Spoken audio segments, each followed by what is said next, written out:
అన్న మీరు ఎప్పుడు అనే ఒక మాట ఉంటుంది. అంటే నీ కుటుంబ సభ్యులు నీ ఇంట్లో లేరు, బయట ఉంటారు, నువ్వు వెతికి కనుక్కోవాలి. నువ్వే వెతికి కనుక్కోవాలంటారు. అంటే దాన్ని ఒకసారి వివరించవా, ఎందుకు అలా అన్నారు? సో నా దృష్టిలో అదొక డైలాగ్ కాదు, అదొక రెవల్యూషన్ అనమాట. మామూలుగా సినిమాలో డైలాగ్ ఉంటుంది, డైలాగ్ ఎవడన్నా కొట్టచ్చు. కానీ ఇప్పుడు నేను చెప్పింది డైలాగ్ కాదు, లేకపోతే ఏదో ఇంట్రెస్టింగ్ ఐడియా కాదు. Actually I'm doing that. అంటే మీకు ఎందుకు అనిపించింది అలా? ఒకసారి సమస్త విశ్వాన్ని లెక్కలోకి తీసుకుంటే అప్పటి వరకు ఉన్న చాలా భ్రమలు తొలగిపోయింది లైఫ్ పట్ల. ఇప్పుడు యాక్చువల్లీ ఫ్యామిలీ అంటే ఏంది, సేమ్ బ్లడ్ లైన్ ఉన్నవాళ్ళని, లేకపోతే కొందరిని మనం మానసికంగా దగ్గర తీసుకున్నాం, వాళ్ళని ఫ్యామిలీ అనుకుంటాం. ఉదాహరణకు ఒక కంపెనీ ఓనర్ చెప్తాడు, you are all my family members అంటాడు. అంటే సైకలాజికల్గా నిన్ను నా సొంతం చేసుకున్నాను అని అనుకోవడం. తర్వాత లేదా ఎవరో ఒక పర్సన్ అడాప్ట్ చేసుకోవడం వల్ల, లేదా ఒక ఊరిని దత్తత తీసుకోవడం వల్ల ఈ ఊర్లో వాళ్ళంతా మా ఫ్యామిలీ. ఇప్పుడు ఎవరో ఒక యాక్టర్ చెప్తాడు, మా సినిమాకి పనిచేసే వాళ్ళంతా మేము ఒక ఫ్యామిలీ మెంబర్స్ లాగా కలిసి పనిచేసాం అంటున్నారు, జస్ట్ ఒక ట్యాగ్. బట్ రియల్గా అడుగు అసలు వాట్ ఈజ్ ఇట్ అంటే ఫ్యామిలీ మెంబర్ లాగా. ఇప్పుడు మామూలుగా ఫ్యామిలీ మెంబర్ లాగా కాకుండా ప్రొఫెషనల్గా కలిసి పనిచేస్తాం, ఏం మిస్ అవుతావు? సో ఫ్యామిలీ మెంబర్ అనుకోవడం వల్ల ఏమిటి నీకు వచ్చిన లాభం? నువ్వు సరిగ్గా అడిగితే ఎవరికి తెలియదు, చెప్తారు ఏదో ఒకటి. నాకు అంటే చిన్నప్పటి నుంచి నేను కుటుంబాలని చాలా క్లోజ్గా గమనించిన. ఓకే. అయితే నేను అనుకునేవాడిని అందరూ అట్లే గమనిస్తారని, కానీ తర్వాత తెలిసింది చాలా ఏళ్ళ తర్వాత ఎవరు అట్లా గమనించలేదు, ఎవరికి అసలు ఇంట్రెస్ట్ లేదు, ఎవరి గొడవ వాడేది. అవును. నేను ఒక ఒడ్డు మీద కూర్చొని ఒక నదిని గమనిస్తాడు ఒకడు, అట్లా నేను మానవ సంబంధాలని సహజంగా అంటే రెండోది గమనిస్తూ నేను ఎంజాయ్ చేయలేదు దాన్ని. ఎందుకో గమనించిన నాకు. ఇప్పుడు ఎవరన్నా ఇద్దరు అంతకుముందు నైట్ బాగున్నారు, ఇప్పుడు కొట్లాడుతున్నారు అనుకో, ఇమ్మీడియట్లీ నేను దూరం కూర్చొని చూసేవాడిని అనమాట. ఎందుకంటే అవే రెండు శరీరాలు, అవే రెండు నోర్లు నిన్న ఒకరినొకరు పొగుడుకున్నారు, లేకపోతే బాగున్నారు, ఇప్పుడు హఠాత్తు కొట్లాడుకుంటున్నారు. వై? నాకు చాలా కాలం అర్థం కాలేదు. ఎందుకంటే నేను ఎవరితో చర్చించేవాడిని కాదు కదా. ఇప్పుడు ఈ గొడవ అయింది, నేను చూశాను, వాళ్ళు ఈ కారణం నేను జస్ట్ ప్యూర్గా చూసేవాడిని. కాసేపు నేను కనుక స్కూల్కి వెళ్ళాలి, హడావిడి ఉంటే ఒక సెకండ్ చూసిపోయినా, ఎప్పుడన్నా నాకు ఖాళీ సమయం దొరికిందంటే ఎక్కువసేపు చూసిన. లక్కీ ఏంటంటే నా కోసం ఎప్పుడు కొట్లాడుకున్నారు. ప్రతి కుటుంబంలో గొడవలు ఉంది, అప్పుడప్పుడు మా ఇంట్లో గొడవలు ఉన్నాయి. కారణాలు మెల్లమెల్లగా నేను చూస్తే అసలు పెద్దగా లేవు, చిన్న చిన్నవే, కానీ చాలా వైలెంట్గా మాట్లాడుకుంటున్నారు. అప్పుడు నాకు అనిపించింది, ఎక్కువ మంది కలిసి ఉండటానికి కారణం వాళ్ళకి వేరే ఇల్లు లేకపోవడం. ఇది నేను ఒక రియలైజేషన్. చిన్నపిల్లలకు కూడా ఇల్లు ఇష్టం లేదు. ఎట్లా ఉందంటే తండ్రి పోతుంటే తండ్రి కార్లో పోతున్నారు, వాళ్ళకి ఇంకొక కార్ లేదు కాబట్టి. ఒక ఇంట్లో కలిసి ఉంటున్నారు, వాళ్ళకి ఇంకో ఇల్లు లేదు, లేకపోతే ఒక లాడ్జ్ లేదు, సపరేట్ ప్రాపర్టీ లేదు కాబట్టి. ఏమాత్రం అవకాశం ఉన్నా వీళ్ళు ఇప్పుడే విడిపోతారు. అసలు వీళ్ళు ఒకరి మీద ఒకరు కలుసుకుంటుంది. ఇది ప్రేమలు కాదు, వాళ్ళకు మాట్లాడుకోవడానికి ఎవరు లేరు, అందుకని ఉన్న వాళ్ళతో మాట్లాడుకుంటున్నారు. సో నేను అందరిలా థింక్ చేయడం అన్నది నా నుంచి ఎందుకో వెళ్ళిపోయి, నేను అలాగని వెర్రిగా ఆలోచిస్తలేను. దాన్నే ఒక కొత్త పర్సెప్షన్లో చూస్తే నాకు అనిపించింది, ఎవడు హ్యాపీగా లేడు అసలు. Continuously struggling and fighting with each other. రెండోది ఉత్త డొల్ల మాటలు చూస్తుంది నా చిన్నప్పటి నుంచి. బాబు ఉద్యోగం చేయాలి, ఎందుకు? ఉద్యోగం చేస్తే శాలరీ వస్తే అట్లా అడ్డదిడ్డ మాట్లాడితే ఏం చెప్తాం అయ్యగారు? అరే ఫస్ట్ ఆఫ్ ఆల్ నేను ఆడుకుంటున్నా, నువ్వే వచ్చి నన్ను గెలికినావు, నువ్వే చెప్పాలి కదా మరి. నేను ఎప్పుడైనా నీకు చెప్పినా? నేను ఎప్పుడు ఎవరికి ఏది చెప్పలే, కానీ అందరు నాకు చెప్తున్నారు. ఎందుకు చేయాలి? వై? అంటే నీ అంతకు నువ్వు బతకాలి, బతుకుతున్నాగా. నిన్నైతే అడగను నేను, తద్వారా నువ్వు ఫ్రీ అయిపోయినా నుంచి. ఇప్పుడు నేను భవిష్యత్తులో నీ మీద ఆధారపడితే అప్పుడు నువ్వు భయపడవచ్చు, వీడు భవిష్యత్తులో నన్ను ఫుడ్ అడుగుతాడేమో. నువ్వెందుకు చెప్తున్నావు? నాకు ఓవరాల్గా అర్థమైంది, ఈ నోరు ఆగదు, ఎవడో ఒకడికి ఏదో ఒకటి చెప్పాలి. ఎవడైతే తిరుగుబాటు చేస్తాడో వాడిని వదిలేస్తారు, ఇంకోని పట్టుకుంటుంది. అది వాడు కూడా తిరుగుబాటు చేస్తే వాడిని వదిలేస్తారు, వాళ్ళిద్దరి గురించి ఇంకోనికి బ్యాడ్గా చెప్తారు.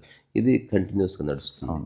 సో నేను ఒక tremendous learning from the society around me, particularly about human relationships. నాకు అర్థమైందంటే అసలు వీళ్ళు విధి లేక కలిసి ఉంటున్నారు, వీళ్ళు కుటుంబ సభ్యులు కాదు. అసలు కుటుంబ సభ్యులు ఎలా ఉండాలనే దానికి నేను తర్వాతి రోజుల్లో ఒక పరికల్పన జరిగిందనమాట. అంటే ఏ ఇద్దరి ఆలోచనలు అప్రయత్నంగా కలుస్తే, పరికల్పన అంటే ఒక ఆలోచన, కల్పన అంటే ఇమాజినేషన్, అట్లా థాట్ ఇంకొంచెం రెక్టిఫై అయ్యి మంచి ఆలోచనగా మారింది. నేను దాని గురించి అన్వేషించడం కూడా మొదలైంది అనమాట. అంటే ఏ ఇద్దరి ఆలోచనలు అప్రయత్నంగా ఒకే విధంగా ఉంటాయో వాళ్ళు యాక్చువల్గా ఫ్యామిలీ మెంబర్స్. ఫ్యామిలీ మెంబర్స్ అంటే ఒకరితో గొడవ పడడానికి వాళ్ళు ఏర్పరచుకున్న ఒక కురుక్షేత్రం రణరంగం కాదు. అంటే ఎఫర్ట్లెస్గా all are on the same page. Example, ఇప్పుడు ఉదాహరణకి తండ్రి అన్నాడు సినిమాకి వెళ్దాం అన్నాడు, ఆ కుటుంబ సభ్యులంతా వస్తామన్నారు. ఓకే, వచ్చేసారు ఒక పేజీలోకి. అందులో కుటుంబ సభ్యులు హఠాత్తుగా అన్నారు, మేము రాము, మీరు వెళ్ళండి డాడ్ అన్నాడు. వెంటనే అతను ఓకే అన్నాడు. This is called family. చెప్పేది చిన్న విషయమే, కానీ దీంట్లో చాలా విషయం ఉంది. అసలు ఇదే అన్ని సమస్యలకు కారణం. నేను లేక అడిగితే నువ్వు రానన్నారు, ఇట్లా స్టార్ట్ చేస్తాడు వాడు. ఓకే సరే, అట్లా అనుకోవట్లే. అసలు అందరూ ఒక పనికిరాని ఒక వృధా ప్రయాసలో పడ్డారు. నేను చెప్తే నువ్వు వినాలి, నేను చెప్తే నువ్వు కన్విన్స్ కావాలి. అసలు వర్క్ గురించి ఎవరు మాట్లాడుకోవాలి, అంత పర్సనల్ ఎజెండాలు. నేను అనేది చాలా ఒక ప్రొడామినెంట్ రోల్ ప్లే చేస్తుంది. అసలు అవేవి ఫ్యామిలీ కావు. అందుకే చెప్పిన నీ ఈగోలు అన్నీ తిరుగుతా ఉన్నాయి ఇంట్లో. సరే, నేను ఇప్పుడు అందరికి అగెనెస్ట్ కాదు, నాకు వద్దు ఆ కుటుంబ వ్యవస్థ. మిగతా వాళ్ళందరూ ఉంటే ఉండని, అది వాళ్ళకి మంచిగా అనిపిస్తే వాళ్ళు మంచి పొద్దస్తమానం ఒకరి మీద ఒకరు చాడీలు చెప్పుకుంటూ, ఒకరి గురించి ఒకరు నెగిటివ్ అభిప్రాయాలు క్యారీ చేస్తూ, వేరే వాళ్ళతో ఆ వ్యక్తి గురించి కథలు చెప్పి, మళ్ళీ ఆ వ్యక్తి ఎదురుగా రాగానే ఇట్లా ముఖంతో నవ్వి, ఇట్లాంటి దరిద్రం జీవితం నాకొద్దని ఐ డిసైడెడ్. నాకొద్దది. నాకు రియల్ ఫ్యామిలీ కావాలి. అక్కడి నుంచి నా ఆత్మకథలు ఎప్పుడు 2012, 13, 14 I was actually searching for that. అంటే అప్రయత్నంగా నాలాగా ఉన్న మనుషులు ఎవరని వెతకడం మొదలుపెట్టి ఐ ఫౌండ్ ఫ్యూ పీపుల్. అసలు వాళ్ళతో సేమ్ బాడీలు వేరు, మనుషులు ఒకటే. వైఫ్ అండ్ హస్బెండ్ అట్లా ఉండాలి, ఇద్దరు ఫ్రెండ్స్ అట్లా ఉండాలి, తల్లి కూతుర్లు అట్లా ఉండాలి. అంటే సేమ్ మైండ్ కలిగి ఉండాలి. సరే, కలిగినప్పుడు ఇద్దరు ఒక అగ్రిమెంట్ రాసుకుని ఆ విషయాలు మాత్రమే చర్చించుకోవాలి. ఇప్పుడు ఒక డైరెక్టర్, అసిస్టెంట్ డైరెక్టర్ సినిమా గురించే మాట్లాడతారు, వాళ్ళు కుటుంబ విషయాలు మాట్లాడుకోరు కదా. అంటే ఒక అగ్రిమెంట్లో వాళ్ళు బందీ అయి ఉన్నారు. అందుకే ఎన్నేళ్ళైనా అసిస్టెంట్ డైరెక్టర్గా పనిచేయగలడు. ఇప్పుడు తల్లి కూతురు ఏ విషయాలు మాట్లాడుకోవాలో ముందే అగ్రిమెంట్ రాసుకోవాలి, అట్లీస్ట్ అన్రిటర్న్ అగ్రిమెంట్. నోటికి ఏదొస్తే అది వాగాలి, ఆ తర్వాత దానికి రియాక్ట్ కావాలి, తర్వాత నువ్వు అట్లెట్లా అంటావు అనాలి, నేను నాకు అన్నీ రైట్ లేదా అనాలి, అయితే నీకు నాకు సంబంధం లేదు అనాలి, అసలు వెళ్ళిపోవే నా కళ్ళెదురు నుంచి, అసలు నీకు పుట్టలేదు అనుకుంటా అనాలి, నీ అమ్మ అనవసరంగా ఇంట్లో పుట్టిన, చచ్చిపోయినా బాగుండు, ఇదంతా అనుకోవాలి. ఎందుకు? జస్ట్ మాట్లాడకూడని విషయాలు మాట్లాడకూడని చేస్తే అట్లా చిలువలు పొలవుగా అట్లా మారి. సో అందుకని నా ఆత్మకథలు ఏం రాశానంటే, ఎవరెవరైతే ఒక అత్యున్నతమైన జీవన విధానాన్ని, లేకపోతే కాన్ఫ్లిక్ట్ లేని మనసు కలిగి ఉంటారో, ఎవరైతే 24 hours వాళ్ళ పనిలో మునిగిపోయి ఉంటారో వాళ్ళు నా కుటుంబ సభ్యులు ఇక మీద అని డిక్లేర్ చేసిన ఒకరోజు. దాంతోపాటు ఈ రోజుతో రక్త సంబంధాలు ఎండైనాయి నాకు. నేను చాలా వింత వింత పనులు చేసిన, ఇప్పుడు తలుచుకుంటే పిచ్చోడనడానికి 100% కారణాలు ఉన్నాయి. నేను మా అక్క దగ్గరికి వెళ్ళి షేక్ హ్యాండ్ ఇచ్చి, నిన్నటి వరకున్న కాంతి, మీకు తెలిసిన కాంతి మరణించాడు, సో ఇప్పుడు నేను కొత్త వ్యక్తిని, సో నేను పరిచయం చేసుకుంటున్నాను, నా పేరు కాంతరీసా, మీ పేరు అని అడిగింది. హిహిహి అని నవ్వారు. యాక్చువల్గా నేను జెన్యూన్గానే చెప్పాను, కానీ ఇప్పుడు ఫోన్లో డేటా అంతా తీసేస్తే కొత్త ఫోన్ అయినట్టు నేను నా డేటా మొత్తం తీసేసిన. I became new.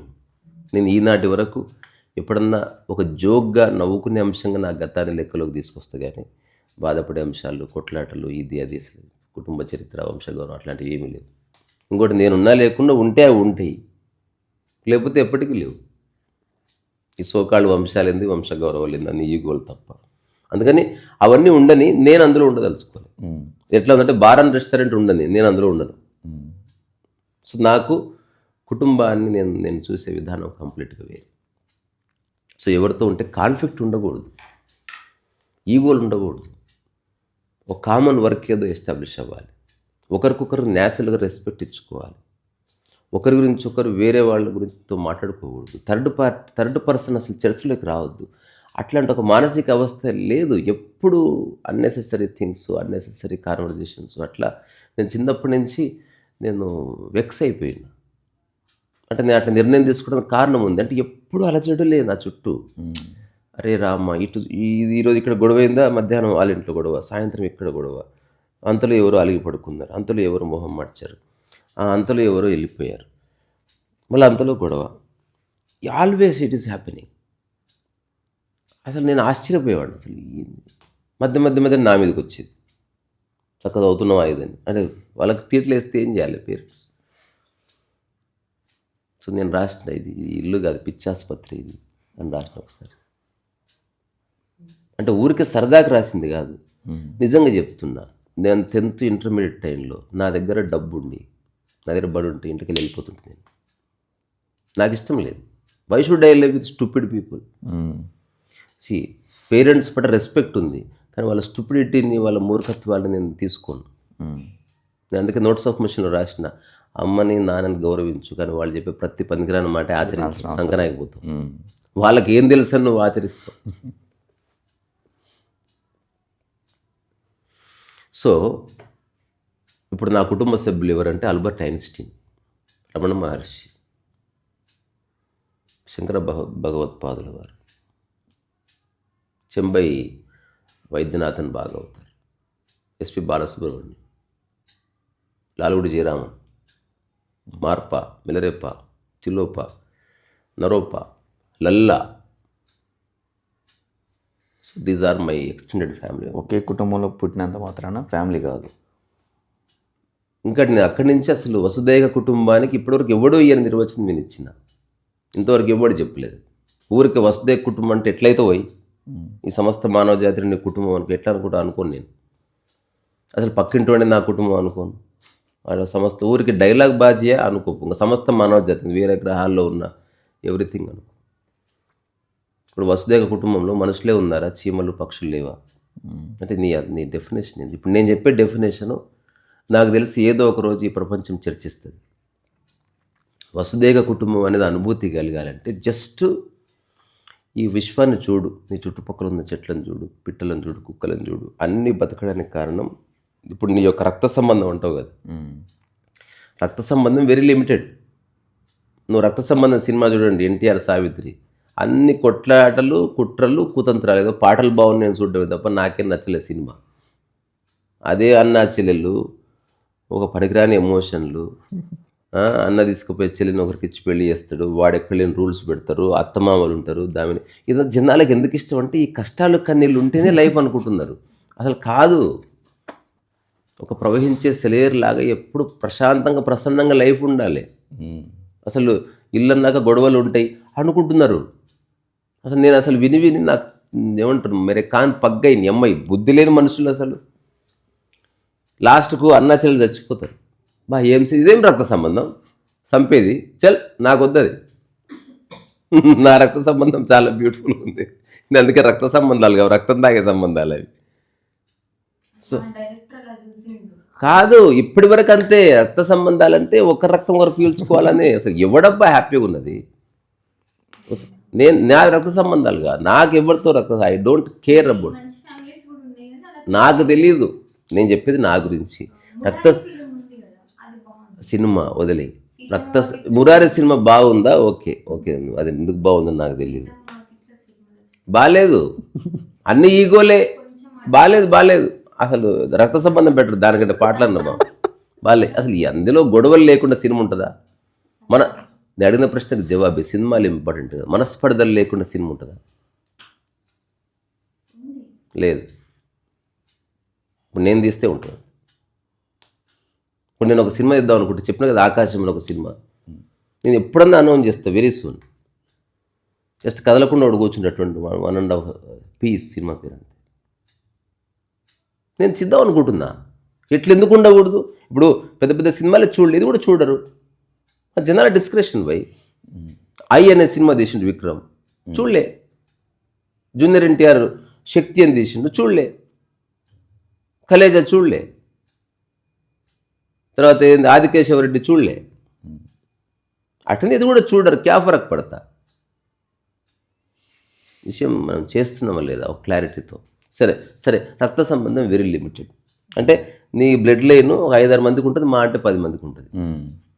ఇప్పుడు వాళ్ళతో గొడవపడి సావాలి నువ్వు లైఫ్ అంతా.